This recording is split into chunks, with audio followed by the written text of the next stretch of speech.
Hello, everybody. Josh from GMAT Ninja here. Today, we have a really special panel. A bunch of people who crushed the GMAT, two 805s, one 7 to 75. So within a little breath of an 805, we're going to talk about how these three pulled it off. Here's where I want to start, you guys. If anybody's watching this live, please ask any of your questions. Stick it in the chat feature here. Recordings in progress. Okay. I hope that everyone heard the rest of that. I'm assuming that the live was going. Apologies if there's any technical glitches, folks. If you have questions for any of these three, please put it in the chat. I'll keep an eye on those and try to ask the best questions that make sense for the whole group. So briefly, you three, Julie, I'd love to have you introduce yourself. Julie here has an 805. Julie, just tell everybody briefly, where are you? What are you doing? And what are you thinking about for business school? Way to do so, meaning it's not enough just to say, hello, can I be considered for a scholarship? Make your... Can everyone hear me? Okay. Hi, I'm Julia. I am from Arkansas, and that is where I live. And I got my 805 last May, and I'm planning to go to business school in Denmark. And I got to do real. And hold on, I think we've got somebody on the live stream who's not muted. If you're watching this, please mute yourself unless you're a participant in the panel. About it, but that just goes Zijian, if you please mute yourself, Salma. That's going to help because we're getting a whole lot of interference on here that is not.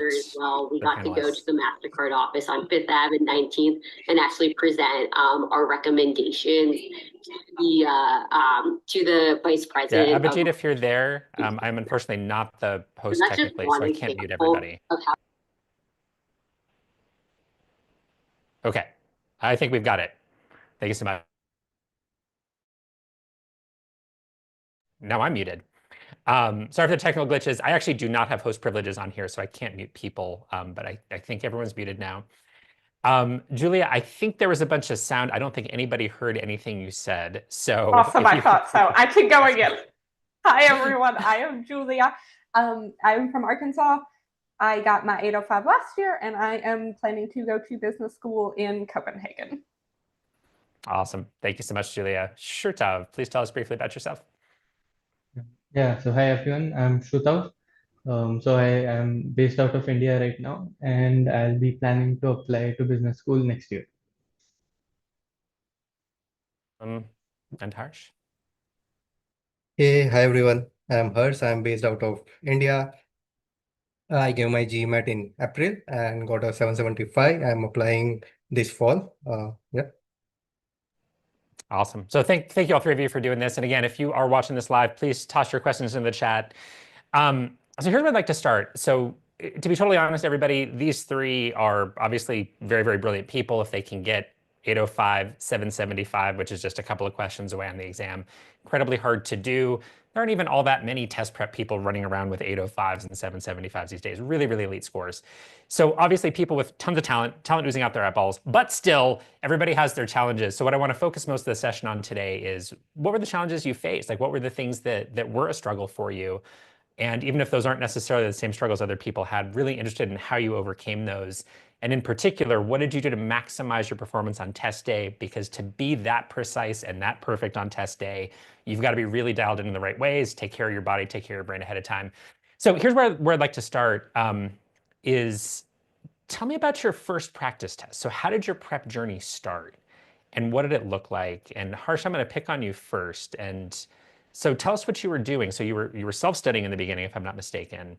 And do you remember your first practice test? And what did that look like?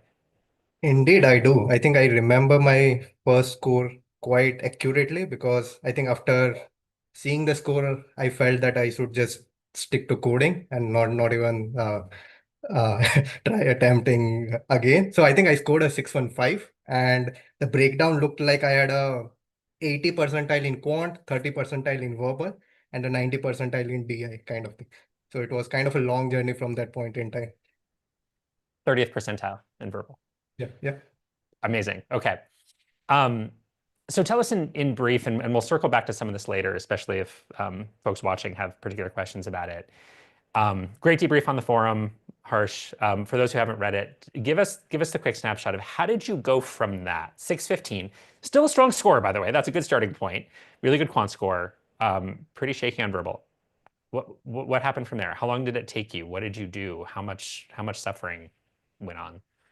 I think it was close to a 6 to 8 month journey from that point in time. And I think 60 to 70% time I had to spend on verbal. definitely I got a 94 percentile in the real test. From 30 to 94, it was kind of a long journey, and I definitely tried out a lot of resources. I think anything I could get my hands on, trying different strategies, techniques.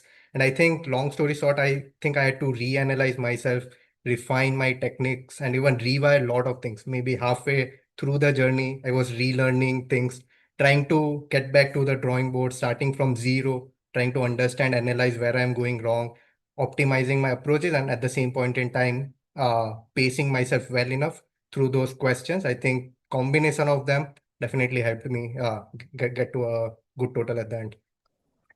And was there any particular thing so that breakthrough, especially on verbal, I guess let's focus there since that's the most remarkable thing to gain something like 60 percentile points on verbal. That is hard to do. I mean, that's incredibly difficult. Is there anything in particular that really helped that breakthrough? Was there a certain technique or a certain way of thinking, a certain shift in your mindset that really did it for you? So for me, I would say it was nothing different as to what advice we generally see, but I think I was struggling to adapt this techniques in my own approach, like the pre-thinking thing. We hear it a lot, but once we start analyzing and implementing it, it's really difficult to go through the motion, trying to understand when to pre-think, what to pre-think, kind of a thing. Because once you start pre-thinking, you can end up like 10 minutes just trying to pre-think, not coming up with any idea. You end up wasting more than you could have just looked at the options, and you could have guessed something and moved on. So it was kind of a trade-off there, but really understanding and analyzing that these are the things which are super important. And that's what can reduce your time from 3 minutes to a single minute. If you crack the technique right, it's understanding about the argument, structuring, then going through the options. And I think initially, I struggled a lot, getting confused between a couple of options, trying to go back to the argument and spending a lot more time. So understanding where you're spending more time and trying to cut those things down, trying to practice a lot, I would say, at least not just quantity, but even understanding each of these questions, where to optimize, kind of a thing. I think LSAT questions took help from AI to understand few of the things. I think lot of those things came into picture lately. So yeah. Awesome. And I'll come to Shurtav in just a moment. Harsh, I guess, would it be fair to say, just to summarize kind of what worked for you in verbal, it sounds like there's a lot of introspection, that it was less about taking some magical technique from somebody else, and it was more about kind of saying, okay, let me try integrating this, let me try integrating that, let me think about how my brain works and figure out what works for me. Is that fair? True. Yeah. Awesome. All right, Shurtav, same question, same starting point at least. Tell us about your initial practice tests. How did it go? How'd you feel? Okay, so I also started out with self-study on my own initially. So I'd gone through a bit of the quant, syllabus. So I think on my first test, I got around a 655 or so. But that included a really nice quant score. I think maybe like 88 or 87. So I went in blind for verbal and DI. So those were somewhere around 80, it sounds like. So you said 655, Yeah. 87, 88 quant. So you were somewhere in the ballpark of 80, 81 verbal and data insights. Right. Okay. And so what then? So that was, were you working on your own at that point, or were you already working with GMAT, or what happened from there? No, so after that, then I started working with GMAT. And so I think, as Harsh said, right, so my weakest point was verbal as well. And I think the main thing was I didn't know how to go through the arguments. And I didn't know exactly what to look for in the arguments. And going through these techniques, all of these, well set techniques, and practicing that a lot, getting it in my mind that whenever I read an argument, there are some particular things that I need to look out for, and just keep on practicing, getting that in my mind. I think that really helped me. Awesome. And how long did you study for total? So I think I studied for around 4 to 5 months. So 5 months That's it. after I started, yeah. Okay, so 5 months from your 655 to an 805. Hmm. That's amazing. Wow, that's phenomenal. Okay. Julia, same question for you. So tell us about your starting point. What did that first practice test look like? What happened from there? So I started with like self-study as well, and I was mostly just going through the little modules and feeling, pretty confident. And then I started doing the practice questions, and it was a real hit to my self-esteem because they were much harder than I thought. And I come from a background of like I was working in finance for like 10 years, so it had been so long since I was bad at anything that kind of like Harsh was saying, where I was like, oh. And so I feel like the biggest thing I had to do was just accept that I was gonna really suck for a while. And then I spent 9 months, and my first mock score was a 645. My second mock score was a 615, and then I think I got my highest mark was like a 715, and then obviously 805. And Julia, the 645, 615, those were official MBA.com practice tests? Yes. Okay. Interesting. And what do you remember vaguely what the splits were? Was it fairly even, where you were right around 80 or so on all three sections, or were you stronger on some than others? I would say I always favored verbal, but only like 5%. So I'd say like 90, 85 or 85, 80. Okay. So it might have been on that 645, it might have been something like an 85-ish verbal, 84, 85, and 80-ish on quant and data insights. Okay. So you were self-studying off of Target Test Prep's platform, or self-studying as in you had a stack of books and you were doing your thing? I was self-studying off of the MBA website at first, and then when I was like, oh, I do not understand what's happening here at all, then I was self-studying off of Target Test Prep. Okay, gotcha. Okay, so you had two. Again, I feel bad saying this because 645 is a fantastic score, and you're not far from the averages at top schools with a 645. So for anybody listening, and we're sitting here saying, oh, 645, that's really low. It is not. 645 is actually a really strong starting point. It's just a lot lower than an 805. It's a heck of a journey to go from 645, 615, 805. So you had those initial scores that were nowhere near your final score, I'll put it that way.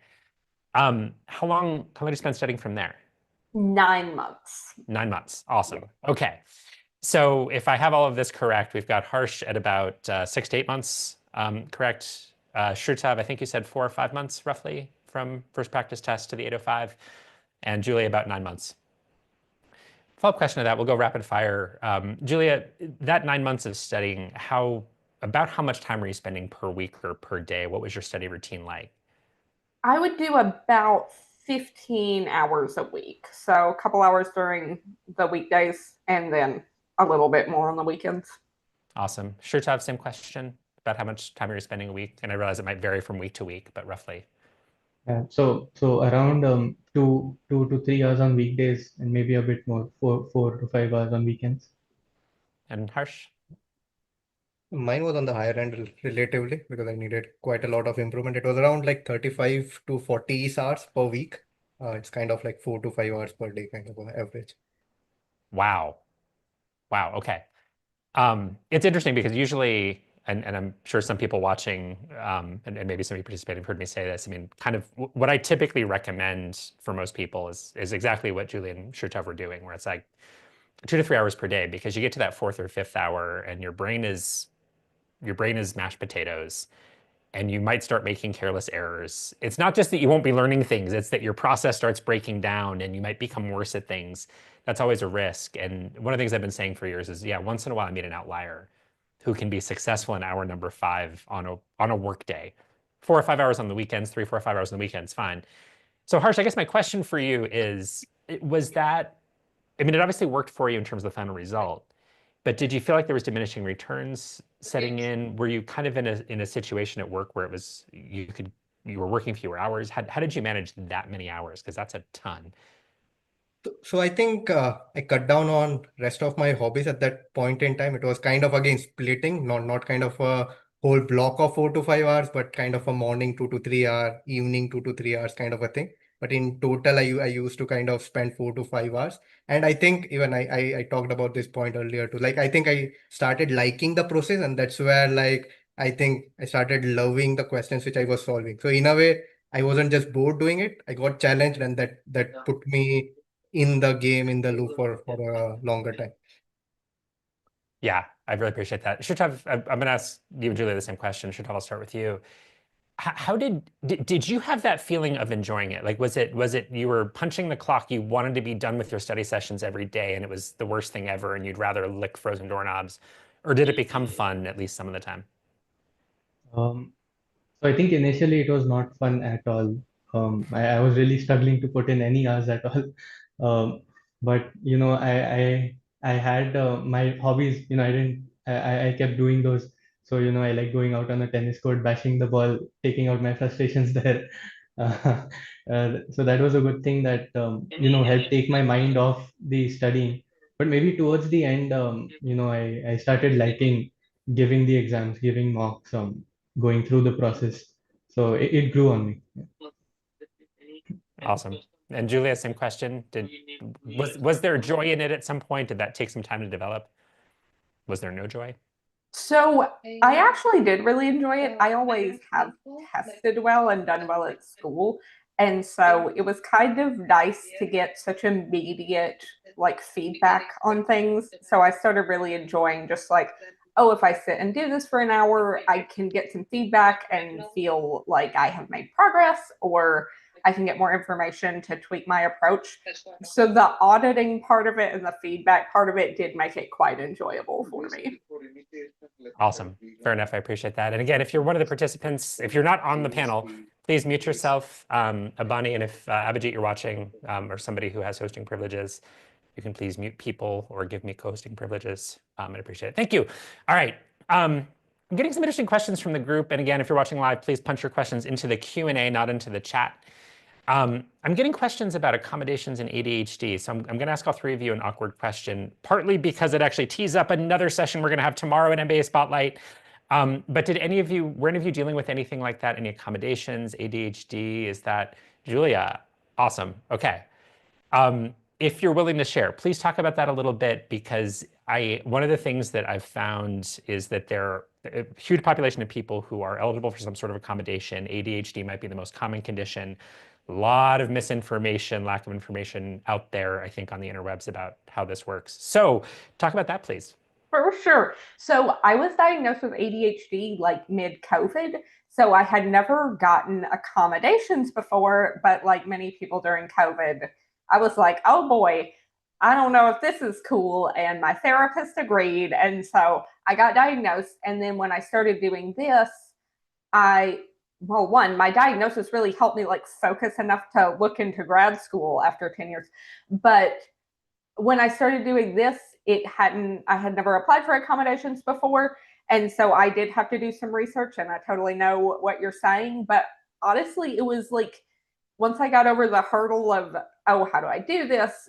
And I got to the link part, it was fairly straightforward. I went through, I gave them my whole spiel about what was going on. I gave them my paperwork.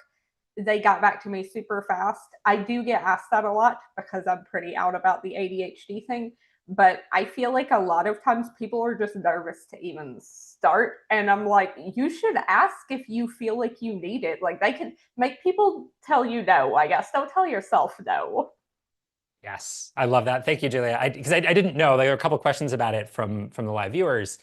And I actually didn't know this about you, despite the fact that you're kind of a star on the GMAT interwebs now. And what you're describing is spot on. And we see this all the time, is people who have some sort of condition. ADHD might be something physical, might be a visual, something with their vision, something with their mobility, could even be something like anxiety, some sort of mood condition. All sorts of reasons why your test taking might be affected by things that are absolutely not your fault, part of your body and your brain's wiring. And the GMAT accommodations folks are really good about getting back to you on it. So if you have any doubts about this stuff, go access the handbook on their website. By all means, apply. Part of why I thought it was kind of nice that folks brought this up. Tomorrow at MBA Spotlight, Wednesday, June 11th, we're premiering our very first video that is done in conjunction with GMAT. So we've gotten GMAT people talking about this on camera. One of the people who is talking about what goes on internally at GMAT on camera is the person who is the head of accommodation. So we have 2 videos with him. Those videos will be premiering a little bit later on this summer, but all of that information is out there, trying to get it out there. So if you are interested in that stuff, please join us on the live session tomorrow with GMAT, and we'll at least introduce those videos a little bit. But Julia, thank you so much for sharing all that. And anybody watching, if you have ADHD, anxiety, something that affects your test taking that is not your fault, by all means apply. Extra testing time, whatever other accommodations might be necessary. If you have the right paperwork, they're happy to give those things to you. Okay. Shurtav, I want to pick on you with sort of a different dimension of this question of, okay, you start with your prep and you get, I love that all three of you, your initial practice tests were in the 600s. Again, really solid scores that would get you into some great schools. But going from that to the top of the scale is a remarkable thing. The dimension of it I'm interested in is, what else did you think you were bad at when you looked at those practice tests? So you focused on verbal, that was your biggest weakness. But was there anything else that struck you? And maybe more importantly, was there anything that you thought you were bad at and you started working on it and realized it wasn't really a problem? Like, was that misleading for you in any way?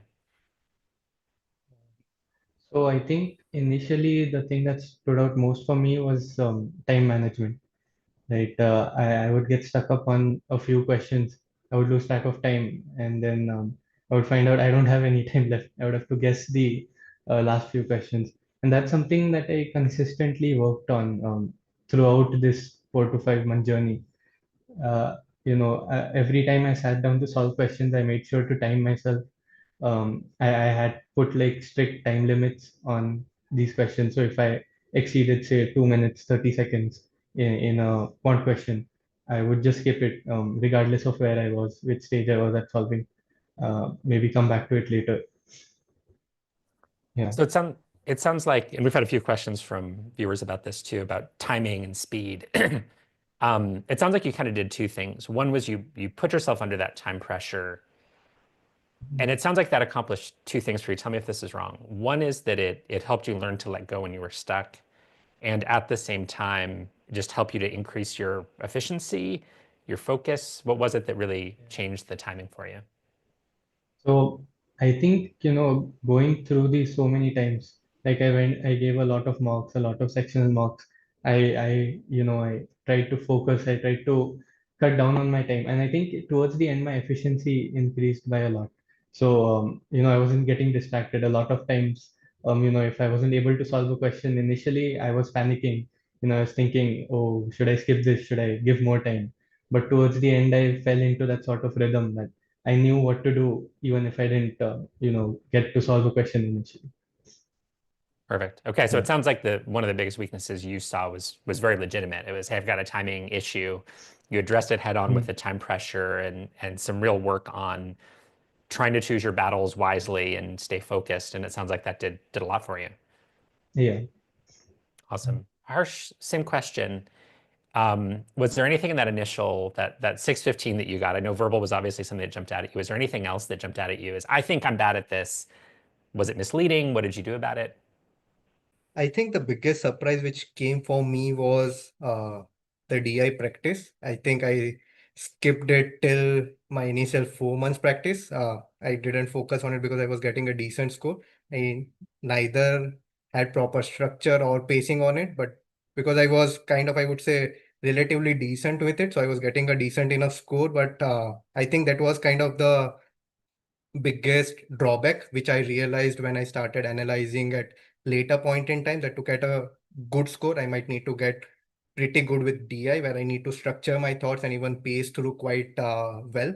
And that's where I even changed my section orders, brought DI at the start, with a fresh mindset. I started attempting those questions, and I realized while analyzing those questions was that I was not paying enough attention to all the details in the question. I used to skim through certain things, and then when I used to attempt the question, I didn't know exactly what was asked, what did I misreading, and I used to attempt it incorrectly. Like MSRs was kind of one of the biggest nemesis till 1 month prior to my test. I think I was doing kind of 30% accuracy on those questions, and I was hoping that I don't get back-to-back MSR, because then I would just totally screw up my DI section. But I think unluckily I did end up getting it, and I got most of the questions right at the end. But I think over time, what I started learning was that DI is also a section where, although it only tests your quant and verbal skills, you need to have a structured idea around how to deal with data, how to handle certain type of questions. Like, it's not about accurately knowing the answer, but even just evaluating what's being asked, kind of yes or no kind of a thing, rather than trying to solve everything. So building that mindset, I think, came quite late in my journey. Interesting. Okay. I want to hone in that a little bit more because we're getting a lot of questions from viewers about data insights. And to be fair, I think a lot of what's happening in, again, the exam formerly known as the GMAT Focus, so this new version of the GMAT that's been with us for about a year and a half. I can say from a test prep perspective, yeah, we've been teaching critical reasoning and reading comprehension and quant forever. Data insights, yeah, those questions had been around, but it was not high stakes until, late 2023, early 2024, when it became a big deal. So I think test prep people have a lot less practice at this stage in understanding exactly how to get somebody to change their mindset, change their approach, learn something to be better at data insights. So it's really interesting to see all the questions from viewers about it and hearing you talk about it, Harsh, as something that came a little bit later in your prep that you figured out how to do it. It sounds like what you're saying is, as you started to realize it was an issue, your approach changed and you started focusing. It almost sounds like you're saying that you started focusing more on what exactly they're asking and not the mountain of information they're giving you. Is that fair? Is it kind of learning to sort of focus on the right thing? Was that the shift, or is it something else? Oops, and you're muted, Harsh.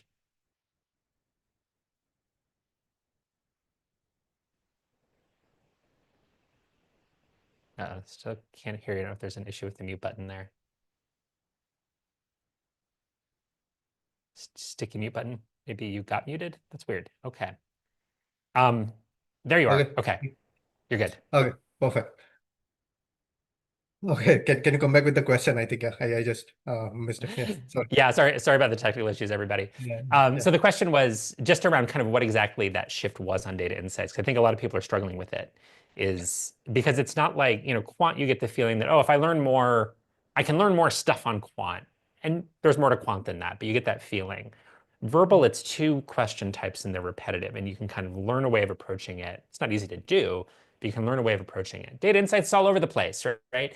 And every question looks different, and that's kind of the point. And it sounds like you made a shift, and it's kind of sounded like you were saying you went from maybe digesting too much information to really focusing on only the thing, not only on, but primarily on the thing you're being asked. Is that fair, or was it something else that was the... Correct. So I think I started focusing on the DI review guide and OG questions when I started properly focusing on DI as a section altogether. And at the same point in time, I started looking for solutions and the structures which people adopted, like the strategies which people followed. And from those strategies, what I realized was that although DI is all over the place, it could be too vague. You can get any question and you would be kind of panicking during your test day, but at the same point in time, there is always certain pattern and structure out of it. Like if you have practiced good amount of questions and if you know what is being asked, I think you can always categorize these questions into something which you might have already practiced. If you had kind of a good OG practice, and I would say mock questions practice, like the official questions test practice, I think it covers most of the section. Everything what we see is kind of a variation of those things. And at the same point in time, when you see these variations, it's about identifying, classifying where it comes from, and then adopting those strategies, kind of a thing. Like one thing what I realized, I think it's even said at certain DI guides and all, is kind of that you can even understand minor nuances.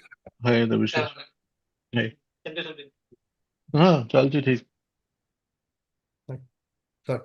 Okay, so generally there are certain patterns, even not with just the question, but even with how the questions are formed. Like for certain MSRs, what I realized was that if the tabs were difficult, questions were relatively easy. Comparatively, if the passage was easy, the questions would be difficult. So when you start realizing these minor details, you know where to spend your time, and that internally improves your time management. It was not just about kind of getting everything right, but even knowing when to guess, what to guess, and where to spend more time on, kind of a thing.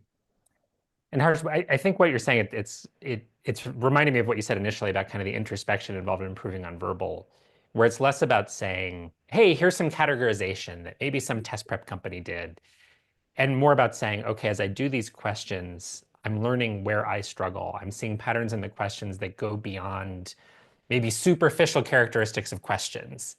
And it sounds like almost like you created your own taxonomy and your own categorization of questions. Is that fair? Yeah, that's definitely true. And I think that holds quite true for many topics and questions. After you practice certain questions, you'll start identifying and analyzing those things on your own. So that's why I think mock analysis, your practice session analysis hold the utmost importance in your journey, kind of a thing. I love it. Thank you so much, Harsh. And again, Harsh has a great debrief on the forum. All three of these folks do. We'll try to get it up in the chat or in the video description. And Harsh also did a video debrief. I think Julia has as well. So plenty of that. Go look for their stuff because they both have amazing advice on what to do. About 10 minutes left in the conversation. Julia, I want to come to you on that same initial question of, okay, so you have these practice tests, 6:45, 6:15. I think you said something about the self-esteem going in the tank, at least briefly, hopefully for not too long. What did you react to? What did you think you were bad at? And again, was it misleading at all? Or were those really the things you identified early, were those really the things that were a problem, or did it send you somewhere else in the long run? There were definitely things that I thought I was bad at, but I was really just like 10 questions away from understanding. And there was also things that I thought I was equivalently bad at that I was 100 questions away from understanding. So I think that sometimes you just have to get a lot more feedback. And kind of as he was saying, things are pretty repetitive. Like the questions do really follow a structure. And so the more that you see, the more you're like, it's always this every time. Like you can expect this, so don't be surprised. And that took a little while, but sort of to your point as well, particularly with verbal, I think that people don't think that you can memorize your way through it, but you can. It's just a lot. It's just like way more memorization than like you think you'll have to do. but like it's not as quant formulae, so it's not as much like, oh, I can systemically like work through these things. But if you look at enough questions, I feel like patterns definitely emerge. Fair enough. So it sounds like, I mean, all three of you kind of have a similar quality where it's the introspection, finding patterns that are partly about the questions, partly about the GMAT, obviously, but largely about your own behavior. Getting a bunch of questions about different platforms, different resources. Shurtav, I guess, to what extent, so you used eGMAT, to what extent were there things on the platform where there were strategies you could kind of take out of the box and kind of say, I'm going to apply this exactly as it's being taught? To what extent did you kind of customize things? So tell us a little bit about how sort of that prep product sort of helped you with the introspection and improvement. So I think it had a good amount of the techniques that you should follow while solving certain types of questions, right? So especially for verbal, I think there's a lot of things you need to look at. You can't just go into it blindly. And I think it was really good in that aspect. And the analysis that eGMAT provided was also really good. So a lot of the times, we give these mocks, we give a lot of questions. Sometimes, we get tired, maybe, just skip the analysis part. We've already done the questions. So I think they kind of simplified that part. So then, I would just have to look at, okay, what did I do wrong? They've already classified everything that went wrong for me, everything that went right for me. So I think that part was really nice that the platform provided. But beyond that, building some strategies, identifying exactly, where my weak areas were, and trying to work on them. I think a lot of that falls on yourself. At the end of the day, if you can't identify where you're faltering, it doesn't, you can't improve on that. So. And Harsh, similar question. I know almost entirely self-study for you. So you were sort of embracing the whole universe of of prep resources. Did you feel like there wasn't anything you could kind of take directly and apply and say, I'm going to do exactly this from some video, some resource? Or was it for you, was everything just kind of integrating it a little bit and changing it? Kind of, yes. Like, frankly, I would honestly say that there were multiple stages in my prep where I thought that I would just enroll on some prep course for a month, maybe have a one-on-one private tutor to help me improve my score. But at the end, I just stuck through what I was doing, finally identifying that it falls on me. If I can understand and analyze what mistakes I'm making, then I would be able to address them automatically. And I personally knew that that's something I can self-analyze and address. And that's why I just stuck with like GMAT Club for most of my practice, trying to solve, understand where I was lacking. It was just like practice test and then again practicing questions on GMAT Club, trying to analyze where I'm going wrong, maybe adopting like certain techniques like Marty's streak method, trying to get kind of a good accuracy in certain sections, and then trying to see like how I'm improving in my full test.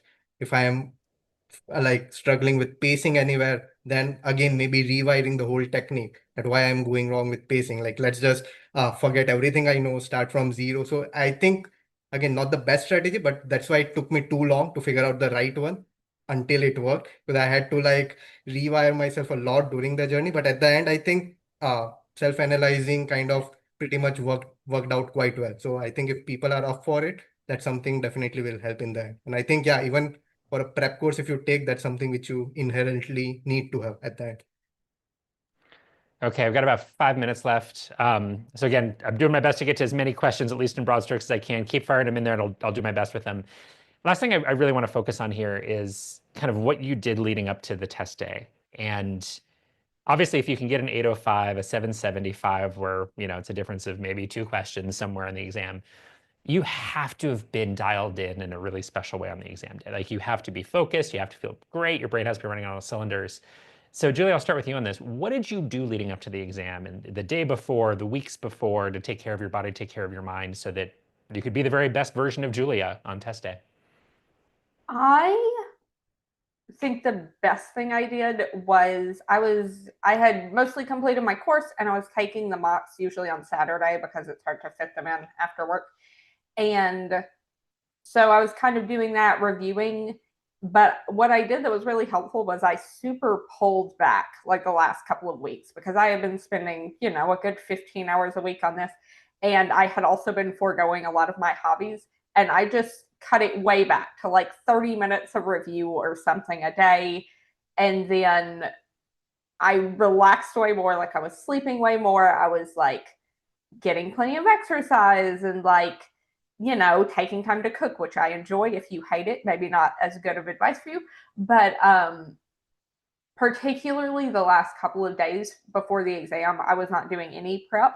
And I was just focused on like taking some space. And I think that really helped me, because sometimes you can't see the forest for the trees and you're just like so tense and in the middle of questions. And if you just like take a break and come back to them, it's actually fine. And you can see what to do immediately. So that was my experience. That's why my best test was my official test, I think, because I took some space. And Julia, what was your best practice test before your exam? 7:15, I think. Oh, wow. Okay. So that's amazing. Okay. So that was the performance. I mean, 715 is amazing. And you might have only missed half a dozen questions to get a 715. It's a very small number of errors.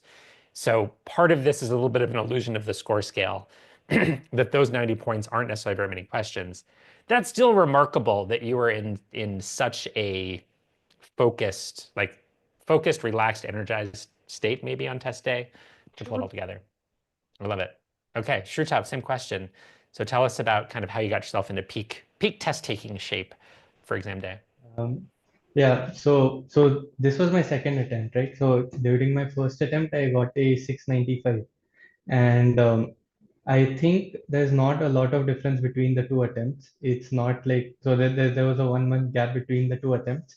It's not like I learned a lot of new stuff or any new concepts or anything. I think most of it was just the mentality and being fresh on the exam day. So during my first attempt, I the day before the exam, I took a complete mock. I sat through the analysis part of it. On the day of the exam, I was going through my notes, going through my error log, solving a couple of questions. And I think when I finally went to write the exam, I was kind of burnt out. I was tired. I wasn't fresh. I couldn't really give it my best, and that reflected on the score. So during my second attempt, one day before the exam, I just stopped everything. I didn't think about the exam at all. I tried everything to get my mind off of it. I went out a bit. I watched a couple of sitcoms. On the day of the exam, I took a nap maybe like 2-3 hours before the exam. And when I went there, when I sat down, I was just so fresh. I felt like I had all the energy in the world. I caught up on sleep. I just felt ready to go. And I think that that's really important. Harsh, same question. So Yeah. tell us about how you got yourself into exam shape. Yep, I think I was consistently following my fitness routine. So that's one thing which stayed with me, like hitting an hour of gym daily. Apart from it, I think the last week just involved reviewing all my official practice tests. I didn't practice any new question, was just going through identifying what mistakes did I make, avoiding them on the test day. Yeah, definitely. I wrapped up my prep one day before around afternoon and deliberately tried watching a movie, which was really bad one, but I think I wanted some something off my mind at that point in time. So yeah, I think falls in line with what Shruta and Julia mentioned even. So yeah. Okay, perfect. All right, we're hitting the end of our time here. Harsh, Shruta, Julia, thank you so much for doing this. One thing that I find remarkable that all three of you have in common, and by the way, everybody watching, we didn't rig this. We didn't deliberately go out and find people who scored in the 600s at first. We didn't deliberately find people who have these things in common. But I find it fascinating. Low to mid 600s initially for all three of you. Amazing. And then you end at the very top of the score scale. Second, there was some enjoyment in there eventually. And I really think you need it. I think if you hate, and there's no magic to it, some people are going to struggle to enjoy it. It's not like you can just push a button and say, okay, now I'm going to enjoy studying. But I think it's really interesting that all of you found joy in it eventually, because I think that helps keep you going. It helps you stay engaged. All three of you are really introspective, and all three of you relaxed before your exam and took care of yourselves. And there's a lot of people here who work super, super hard. All the respect and love in the world for you guys. Don't study so hard that you crack your cornea. Real story for another day. Um, don't do it. Stop at some point. Relax. All right, Julia, Shruta, Harsh, thank you so much. Thank you everybody for watching. NBA Spotlight, if you're here watching live, June 2025, tomorrow, introducing a video series with GMAT. They're telling us everything, 10 videos. We're going to premiere one of them and start with a Q&A with one of the people at GMAT who did it. So if you want to hear what GMAT is willing to say after 15 months of me browbeating them to say stuff, come join us live tomorrow, Wednesday, June 11th. All right, thank you everybody for watching, and we'll see you next time.